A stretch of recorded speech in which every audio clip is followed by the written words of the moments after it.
In financial regulation, a suspicious activity report is a report made by a financial institution about suspicious or potentially suspicious activity. The criteria to decide when a report must be made varies from country to country, but generally is any financial transaction that does not make sense to the financial institution, is unusual for that particular client, or appears to be done only for the purpose of hiding or obfuscating a transaction. The report is filed with that country's Financial Crime Enforcement Unit, which is typically a specialist agency designed to collect and analyze transactions and report these to relevant law enforcement units. Frontline staff in a financial institution have the responsibility to identify transactions that may be suspicious, and these are reported to a designated person that is responsible for reporting the transaction. The financial institution is not allowed to inform the client or the parties to the transaction that a SAR has been lodged. For example, in United States, suspicious transaction reports must be reported to the Financial Crimes Enforcement Network, an agency of the United States Department of the Treasury. In Australia, the SAR must be reported to Australian Transaction Reports and Analysis Centre, an Australian government agency. Most countries have laws that require financial institutions to report transactions and will have a designated agency to receive these. The agency is typically part of the law enforcement or financial regulatory department of that country. Reporting: SARs include detailed information about transactions that are or appear to be suspicious. The goal of SAR filings is to help the federal government identify individuals, groups and organizations involved in fraud, terrorist financing, money laundering, and other crimes. The purpose of a suspicious activity report is to report known or suspected violations of law or suspicious activity observed by financial institutions subject to the regulations of the Bank Secrecy Act. In many instances, SARs have been instrumental in enabling law enforcement to initiate or supplement major money laundering or terrorist financing investigations and other criminal cases. Information provided in SAR forms also presents FinCEN with a method of identifying emerging trends and patterns associated with financial crimes. The information about those trends and patterns is vital to law enforcement agencies and provides valuable feedback to financial institutions. FinCEN requires a SAR to be filed by a financial institution when the financial institution suspects insider abuse by an employee.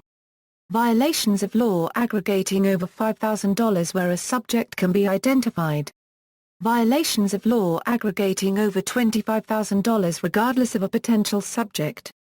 Transactions aggregating $5,000 or more that involve potential money laundering or violations of the Bank Secrecy Act. Computer intrusion. Or when a financial institution knows that a customer is operating as an unlicensed money services business. Each SAR must be filed within 30 days of the initial determination for the necessity of filing the report. An extension of 30 days can be obtained if the identity of the person conducting the suspicious activity is not known. However, at no time should an SAR be delayed longer than 60 days. The Bank Secrecy Act specifies that each firm must maintain SARs for a period of 5 years from the date of filing.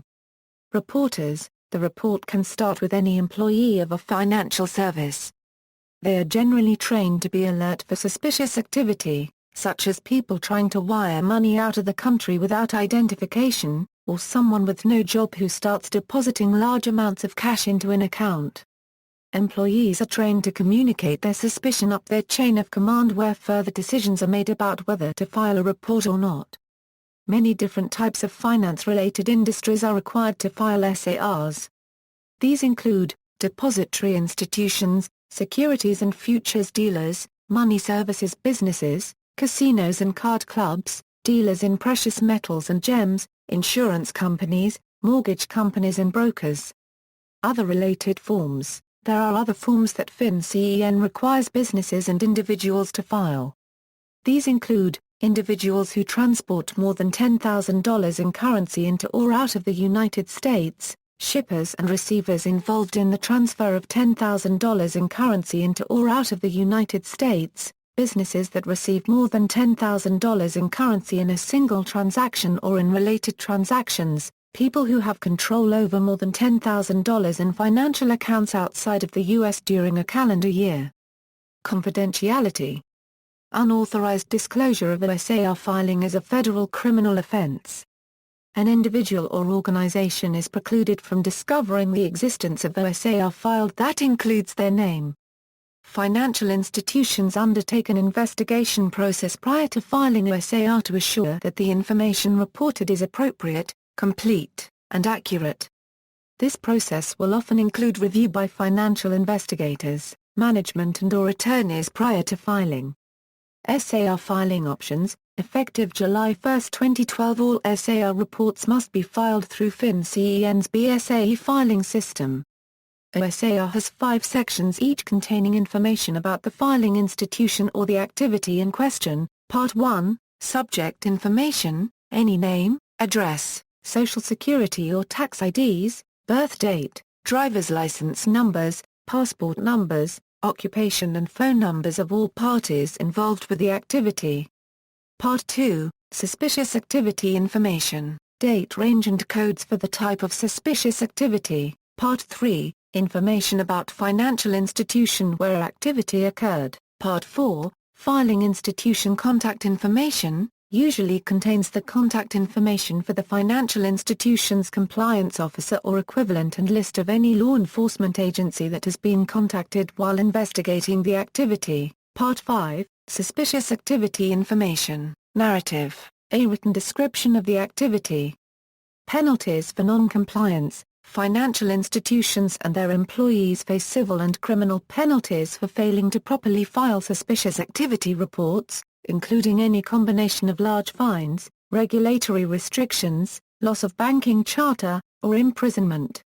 History. The requirement for the Suspicious Activity Report and its accompanying implied gag order was added by the Enuntio Wiley Anti-Money Laundering Act to Section 1517, b.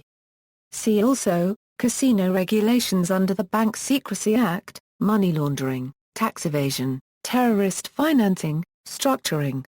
References. External links, FinCEN, Financial Crimes Enforcement Network, a Euro official site.